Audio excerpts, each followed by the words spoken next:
ఎట్లా వెళ్తావు చూడు, పిల్ల పాపలతో ఎంతమంది ఎండలో వెయిట్ చేస్తున్నారు. ఏమయ్యా, పంచాయతీకి రావాల్సిన వాళ్ళు అందరూ వచ్చారా? ఆ తర్వాత పరందాబాయ్ రాలేదు, రామసుబ్బయ్య రాలేదు, వాడు రాలేదు, వీడు రాలేదు అన్న మాటే నాకు వినపడకూడదు. నాకు ఇలాంటి పంచాయతీలు 190 ఉన్నాయి. ఎవరన్నా పెద్ద మనిషి వచ్చాడంటే టప్పని ఉపయోగించుకొని పంపించాలి, అర్థమైందా? పానికి మాల సాన్నాసి చెప్పించేరా. ఏయ్, ఎందుకు రచించుకుంటావు? ఎవరు మిస్ అవ్వకూడదని నేను ఆ మాట అన్నారా? మోదీ ఎక్కువ మాట్లాడుతున్నావా? ఉండరా, నేను నీ ఒక్కడి కోసం ఇక్కడికి రాలేదురా, వీళ్ళందరి కోసం వచ్చా. ఏం నువ్వు మాట్లాడేది?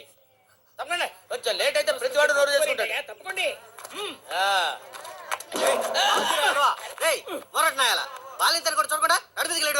అరే, అది బాలింత నాకేం తెలుసా? ఏదో నడువు నైస్ గా ఉంది కదా అని దగ్గరికి వెళ్ళి గిల్లాను. అంత మాత్రం మీరంతా పంచాయతీ పెట్టాలా? మీరు అసలు కడుపుగా అన్నం తిన్నారా, గడ్డి తింటున్నారా? ఉండండి, తొందరపడద్దు. ఇస్త్రీ చేసిందా?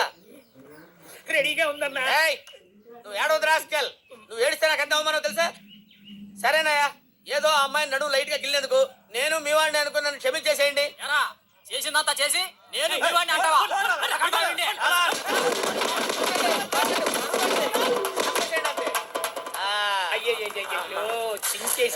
అమ్మా అన్న, ఏదో ఐరన్ బాడీ కాబట్టి ఇంతమంది కింద తట్టుకోగలిగాను. ఇంకొకడైతే చూరుకునేవాడు. చూస్తూ నుంచున్నా మేమే తట్టుకోలేకపోయాం, మీరెలా తట్టుకున్నారన్నా? బాగా నోటెడ్ అయిపోయావురా.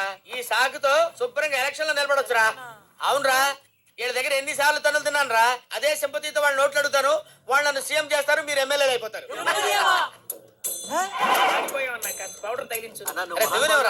చేసిన తప్పు ఒప్పుకుని తనలో తిన్న ఏకైక నాయకుడు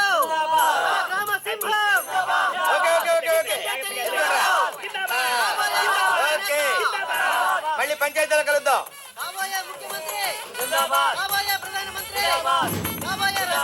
ఆగండి. ఎప్పటి నుంచో మిమ్మల్ని ఒకటి అడగాల. ఏంట్రా? భయపడకుండా రోజు ఎన్నో సమస్యలు ఎదుర్కొంటున్నారు, ఎన్నో పంచాయతీలకు వెళ్తున్నారు. కానీ మీ ఇంటికి మీరు వెళ్ళేటప్పుడు దొడ్డి గుమ్మ నుంచి వెళ్ళాల్సిన కర్మ ఏంటి? అక్కడ మన లెవెల్ పడిపోవట్లా? దానికి ఒక కారణం ఉందిరా. అటు ముందుకెళ్తే మీసాలుడు మా మామ ఉన్నాడు, వాడు గోల్ ఎక్కువ అయిపోయింది. నేను స్ట్రైట్ గా లోపలికి వెళ్తుంటే మధ్య లోపల నన్ను ఏదో క్వశ్చన్ అడుగుతాడు. దానికి మన కోపం వస్తుంది, దాంతో క్రిమినల్ గా ఆలోచిస్తాం. కాపురం చెడిపోతుంది. అవసరమా? అరే, దేనికైనా ముందు చూపు ఉండాలిరా, తెలుసుకో. సరే పోదా. మీరు ఎక్కడికి రా? నో, మన ఫ్రెండ్షిప్ పంచాయతీ వరకే. లోపలికి వచ్చి మొహం కడుకొని టిఫిన్ చేసేంత సీన్ లేదు, తెలుసా? వెళ్ళండి. నీకు విషయం తెలుసా? తప్పకుండా ఎలా తెలుస్తుందిరా? పోయా. అరే బుద్ధి తక్కువ కొట్టాను. అన్నా కదరా కొట్టి, చెప్పరా? చెప్పకపోతే టెన్షన్ తో చస్తాను రా. అరే, ఇంత ముందులాగే అన్నాను మొదలు పెట్టరా. సరే చావు. ఏంటంటే అన్నా, మీ మావ కొత్తగా రైస్ మిల్ కడుతున్నారు కదా? అవును. దానికి మీ పేరు పెట్టకుండా ఇంకెవరి పేరో పెట్టాలనుకుంటున్నారన్నా? ఇది అమ్మాయి పేరు.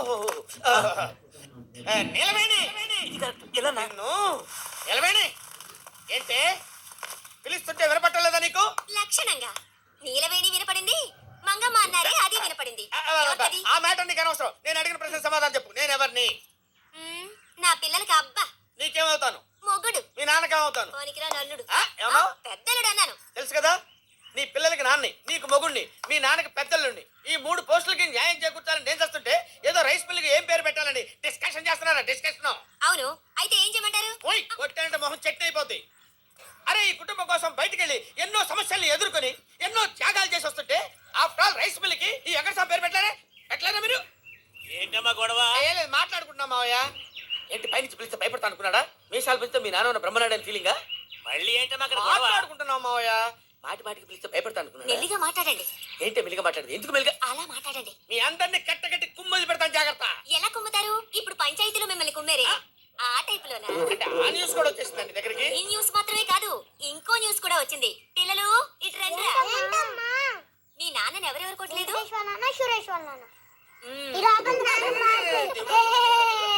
వీళ్ళు పిల్లలు కాదు, పిశాచాలు.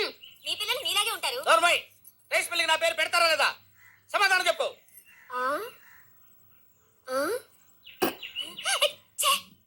పెట్టు. నిలవేణి. ఏంటమ్మా కింద గొడవ? వెంటనే గొడవ పెట్టాయా? మాట్లాడుతుంది క్లియర్ గా వినపడుతుంది కదా? ఏంటమ్మా అన్ని నీకే చెప్పాలి. మీసాలు పెంచేసుకోగానే అందరిని భయపెడతాడు. చూడు, నేను మీసాలు పెంచుకొని వస్తాను. అయ్యో, ఆ విషయంలో ఏదో బాగా చంపేస్తారేమో. మనం అందరం ఇప్పుడు ఇక్కడ సమావేశమైంది ఎందుకంటే, నా మొగుడేమో పని పాట లేకుండా పనికి రాకుండా పోయినా నా చెల్లెలి మొగుడు గారు, నా మరిది గారు అమెరికాలో పనిచేసేంత గొప్ప స్థాయికి ఎదిగారు. అందుకని మనమందరం కలిసి బొంబాయి వెళ్ళి ఆయన గారిని ఫ్లైట్ ఎక్కించి సాగనంపి రావాలని మా నాన్న నిర్ణయించారు. ఎవరెవరు బొంబాయి వస్తారో చేతులెత్తండి.